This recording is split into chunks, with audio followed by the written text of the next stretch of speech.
तो जय हिंद साथियों, आप लोग सामने फिर से नया वीडियो में स्वागत है। तो ये वीडियो कुछ भाई लोगों ने कमेंट्स किया था कि sir CSF constable fireman departmentally exam दे सकते हैं कि नहीं दे सकते हैं। तो आज तक जैसे सीएसएफ की जो एग्जैक्ट डेट मेरे को पता नहीं है फायरमैन की कब स्थापना हुई थी, फायरमैन बीइंग बना था, लेकिन एग्जैक्ट आपके 80-90 के बीच में होगा, 1980-90 से एग्जैक्ट आप लोग गूगल पे करके चेक कर लीजिएगा। लेकिन सबसे पहले जो सीएसएफ फायरमैन को सिलेक्ट किए गए थे, कांस्टेबल जीडी वाले को ही फायरमैन सिलेक्ट किए गए। तब से लेके आज तक, अभी 2025 में, तब से लेके आज तक ऐसा कोई ऐसा पब्लिश मतलब कि सीएसएफ के एक्ट एंड रूल में ऐसा कुछ नहीं है कि आपके मेंशन किया गया है कि CSF constable fireman departmentally exam दे सकते हैं। डिपार्टमेंटली एग्जाम का मतलब होता है एलडीसीई, यानी आपके डिपार्टमेंटली एग्जाम का मतलब होता है LDCE, limited departmental examination candidate. Limited departmental examination candidate होता है एलडीसीई का, तो वो पार्टिसिपेट नहीं करते।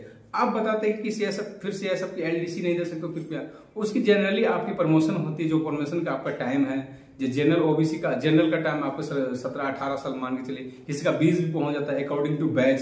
कोई बैच बड़ा बैच है तो उसमें 20 भी किसी को पहुंच जाता है, 18 भी। ओबीसी का मान के चलिए तो वही 14-15 आपका हो गया। एससी एसटी आपके 10, एससी का 10 के अंदर में, एसी का आपके 10 थी। ये आपके प्रमोशन का। डिपार्टमेंटल में एलडीसी सीएसएफ में फायरमैन का ऐसा कोई नहीं है, कोई भी मेंशन नहीं किया गया है, ऐसा कोई भी ऑफिशियली ऐसा कोई नोटिस नहीं कि वो डिपार्टमेंटली एग्जाम दे सकते हैं एलडीसी।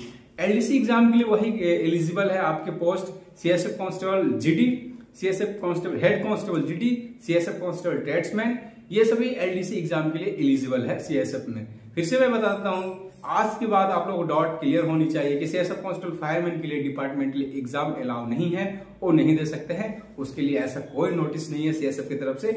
डिपार्टमेंटल एग्जाम 3 ही पोस्ट आपके दे सकते हैं, constable GD, head constable GD, constable tradesman, उसमें भी हेड कांस्टेबल ट्रेड्समैन शामिल है, वो दे सकते हैं। इसके अलावा और कोई डिपार्टमेंटली एग्जाम अपर रैंक का ऊपर है, हेड कांस्टेबल में यहां तक हो गया, एएसआई तक।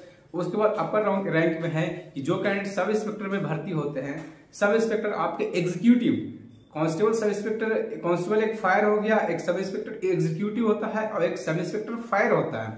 तो सब इंस्पेक्टर फायर है वो भी एलडीसी एग्जाम के लिए एलिजिबल नहीं है। तो फायर विंग में जो भी पोस्ट है एलडीसी एग्जाम के लिए एलिजिबल नहीं है। और जो एग्जीक्यूटिव वाले हैं जीडी विंग वाले में है, जैसे constable GD, head constable GD, उसको constable tradesman, head constable tradesman, ये एलडीसी एग्जाम के लिए एलिजिबल है। और फिर सब इंस्पेक्टर जीडी, ये एलडीसी एग्जाम के लिए एलिजिबल है।